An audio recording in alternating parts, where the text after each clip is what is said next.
today on environmental labeling. Okay, I share my screen.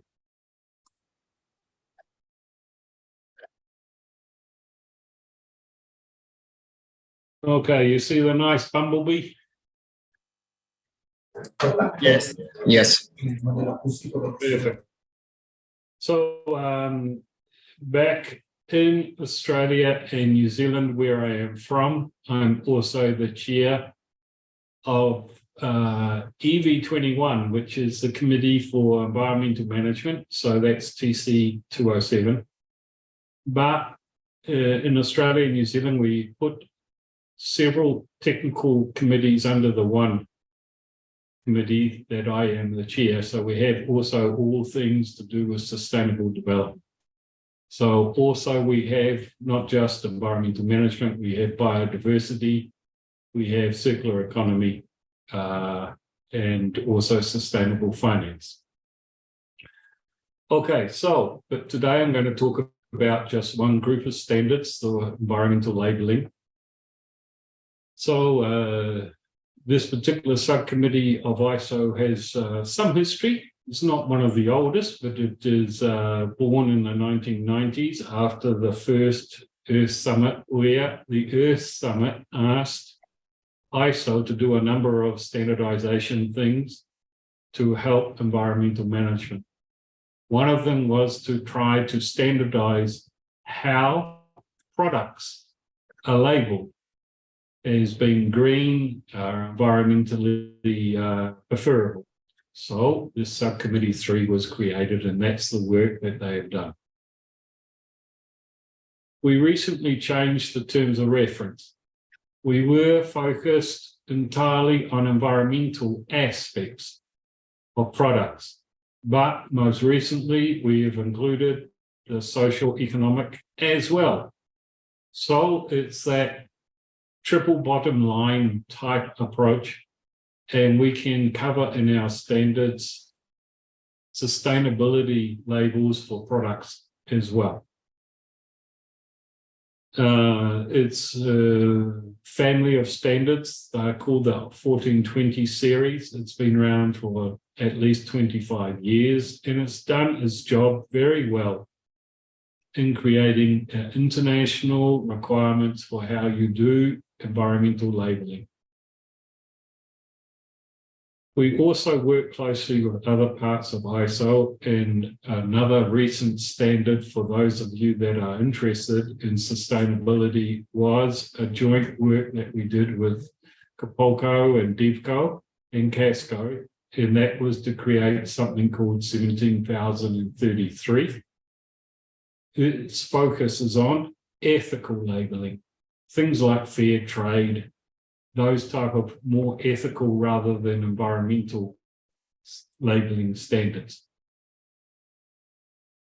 In 2017, we wanted to undertake a big review of the use of the environmental label standards of ISO, and we did a big market research exercise. What we heard from the stakeholders is that they wanted to see the requirements in ISO standards made more rigorous. And as a result, we undertook to review the current 14,020 series. Another big area was the increased need to include a life cycle perspective, and to recognize that some of the labels now on products that present them as environmentally superior now move into electronic formats, not just a logo on the side of the packet. The last thing that came out of the market research was a recognition that even though we created these standards and they've been there for 25 years, environmental concerns, sustainability concerns now have become even more important to consumers, to companies, and to regulators. And a lot of new labels have come on the market that look like the same as the ISO environmental labeling, but when you see them, they are not. Some of them are just marketing claims with no substance. So in the revision of these environmental standards from ISO, they wanted to have some way of differentiating an ISO label product versus some other claim being made in the market. So this is part of the challenge that we have. So in terms of the ISO standards, what we have done is we've gone back to the fundamental first standard. This is called the 14020, and we have just recently revised and republished that fundamental base standard. 14020 is changed a little bit, and I will speak about that soon. The idea is now we have reset the foundation. Now we move into the revision of the specific standards on different types of environmental sustainability claims, labels on products. When I say the word product, I mean tangible product, I mean services, and I even mean processes as well. So 14021 is one of the 14020 series. This one is to do with self-declared claims. This is when the manufacturer or the supplier makes their claim as to environmental sustainability credentials of their product. Oh, wrong way. Eco labels. This is another area which is 14024, and the eco labels are the labels you see on products to indicate that they, within a specific family of products, are, on the environmental side, the best. And as a result, eco labels are quite important because it identifies which products, say, for example, you want to paint your house, which of the paints I can buy are the best paints environmentally. Eco labels will give you an indication. Environmental product declarations is often used business to business and is based on life cycle assessment of the product so that purchasers can differentiate and choose to buy products which are better for the environment based on LCA. Most recently, we've done work on footprint communication, like carbon footprint, like water footprint, and now we have new footprints emerging like ecology footprints, these types of things. And who knows what is next? There will be more. But what we have achieved is reset the fundamental standard underneath all of these, and that is the one in the big circle in the middle, ISO 14020. To give you some idea of the new conceptual thinking, what we say is that 14020 is the top box. Oops, sorry. In this diagram. And it sets out principles and general requirements for all types of environmental label going forward. It requires, in the ISO world, for there to be a clear program operator. And so a responsible party is making the label, making the environmental statement. They come to the program operator, and it's the program operator that sets the rules around how you may self-declare, how you do an eco-label, how you do EPD, how you do footprint communications. And all of that then feeds down to the bottom box to give the market clarification of the best types of products for the environment. There are also some supporting documents in the form of 14027 for product category rules for EPDs and footprints because they rely on LCA. And most recently, we published ISO 14029, which is how EPD programs, footprint programs can mutually recognize each other's EPDs and footprints as being equivalent. So this new 14020, the language that we now use, that used to be what we called environmental labels and declarations, is changed. We now say environmental statements, which can be in the form of a label, symbol, declaration, and many other ways that you can present environmental credentials of your product. In all cases from now on under the ISO standards, there has to be a formal program. We consolidated principles, made general requirements.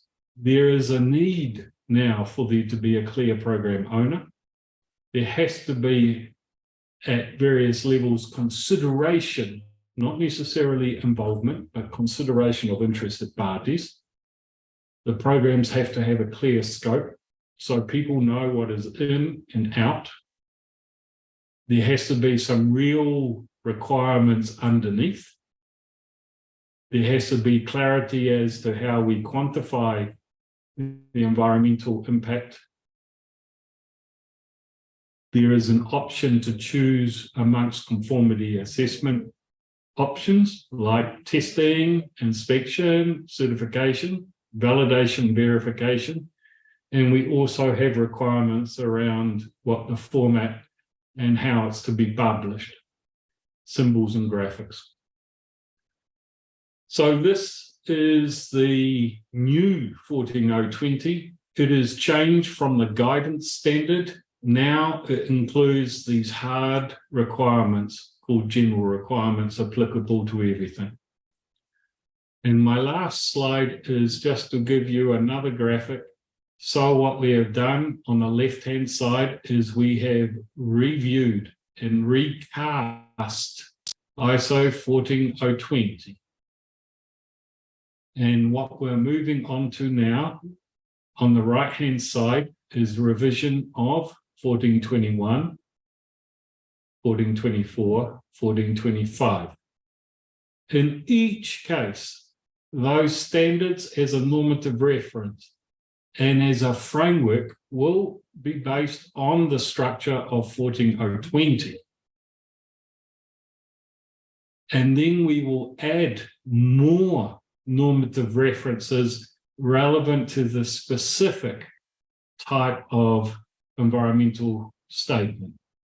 For example, EPDs, it's important we mention 14027 and then the life cycle assessment standards 14040, 14044. These tell you how to do the LCA in EPD. And then on the right-hand side, this is still to be debated, is in some cases greater clarity around the conformity assessment expectations, the testing, the inspection, whether or not certification or verification or validation is required, and maybe in some instances, but not in all instances. We will have to wait to see what the working groups come up with, but they will have to address and make a decision on those types of questions. So, Daniele, that is it.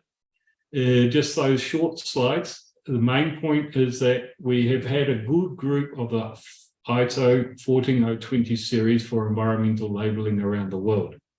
They are going through a generational review now. We have done the first one, 14020, which is reset the foundation. And now we build on the new foundation to revise those standards for self-declared claims, eco-labels, and EPDs. The other standards we will continue to review, revise after we get those three standards out of the way in the next 2 years. So if you'd like any further information, don't hesitate to contact me or Kate at Standards Australia. Okay, so Thank you, Ted. happy to discuss. Really, thank you. Really, very, very informative presentation. It was very interesting. I was thinking the while that when you present me several years ago your initial idea for the full revision of the package, and I'm very happy to see now that we already have the first foundation, the first standard already published, already available, and then the process going on, and then so I'm sure this is really something that the market is needed, because there are a lot of greenwashing, a lot of lack in terms of clarity and communication. So I'm very happy, but I stop here. Maybe I come later because there is Willie already with the hand raised. So Willie, please, the floor is yours. Thank you, and thank you for a very good presentation, Ged. You mentioned in the slides also references to some Casco standards, what is 17,050 and 65, I think. Can you say something more about them? Sure. So another world within ISO, of course, is the conformity assessment world, and they set generic standards for how people go about the testing or inspection of products or even certification of products. So these are optional tools, and I am very wanting to be clear with you, optional. We have to wait for the working groups when they revise their standards to say or see how much are they going to call up or reference the Casco standards.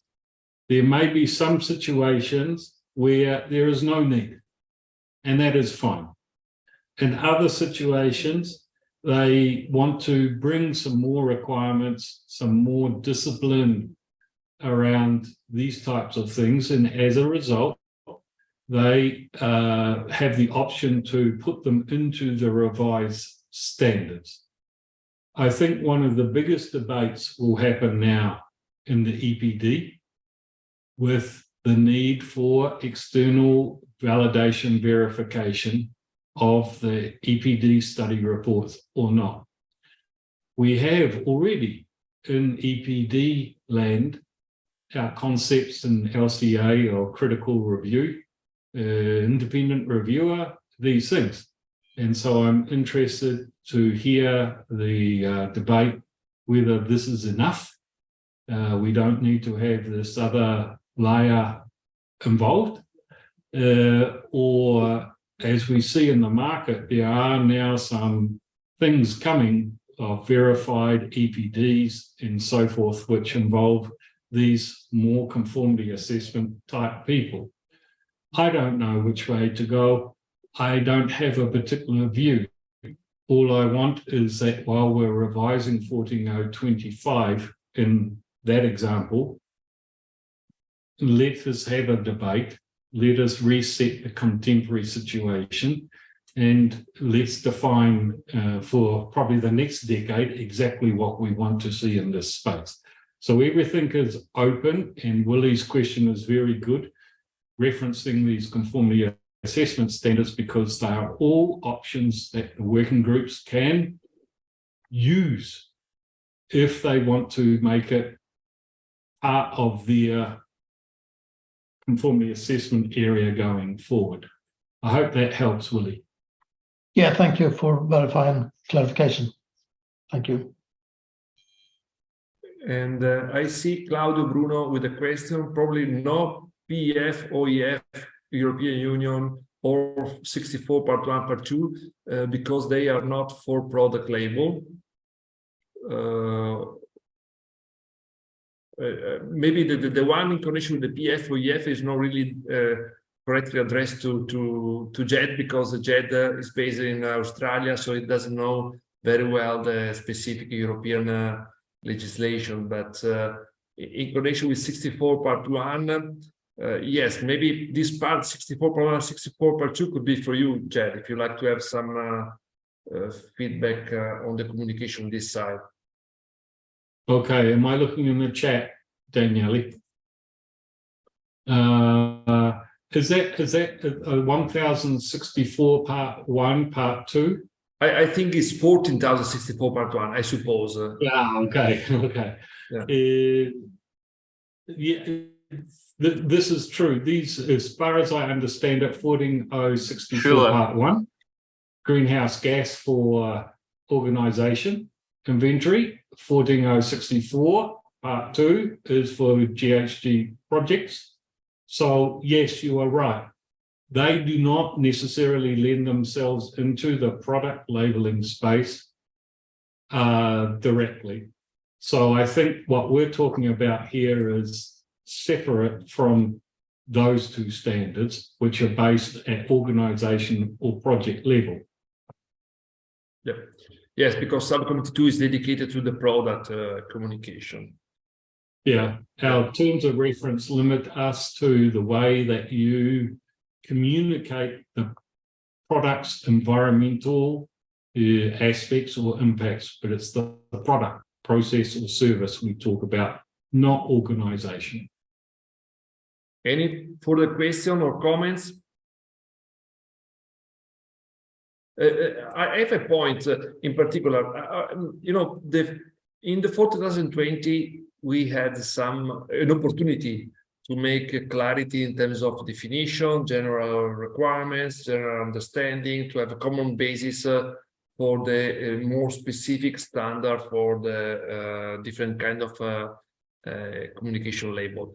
But one point in particular I think is very interesting is the one in connection with the program, because the program had always more importance, was more level of attention in the last 2-3 kind of standards. So may you add something more on the importance to have a common requirement for all kind of programs? Yeah, sure. So this is indeed the new thing, the big new thing in the new ISO 14020 is we have spent quite a lot of the standard, both in time and in the text, identifying the minimum requirements that we would expect to see in the program. For those of you from conformity assessment land, we're talking about setting requirements for schemes. So we have taken some of the guidance on schemes and converted that into the language for environmental labeling programs and set requirements for programs under these ISO standards. Those requirements were there, but they were cast more as guidance statements. A lot of shoulds or cans or may. Now we have picked out those specific things that we expect to see in an environmental statement program, which even the self-declared claim has to show. Eco-label has to show. EPD has to show.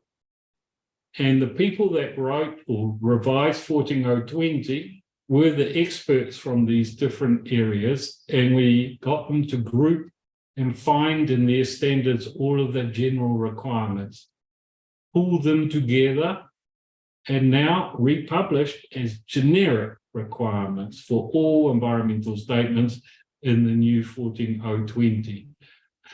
So it was quite a good exercise to get the experience of some of the people that have been there from the beginning and know how it is worked in practice, absorb their experience and bring it and capture that knowledge in the general requirements now in 14020. Thank you. Willie, please. Yeah, thank you. Regarding the next set of revisions, do you know when it will start and which of the standards will be first? And also maybe you should, and Daniel, take the opportunity to encourage people to get involved in that, because it's small groups, and I'm sure all of you who attend will be listened to.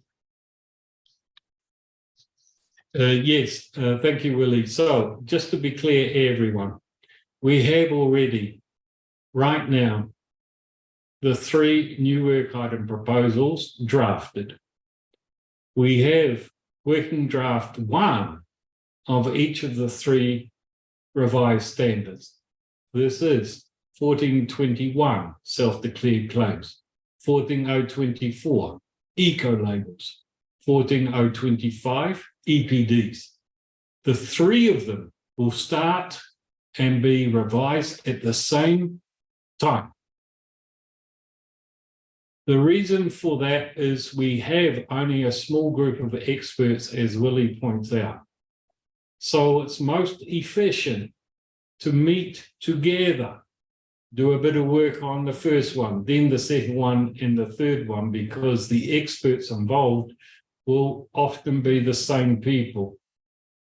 And these new work item proposals in first working drafts at the moment are going to the TC207 Strategic Leadership Group for comment.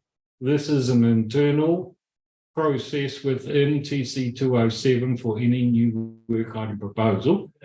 It finishes in 2 weeks. We get the comment back, we modify.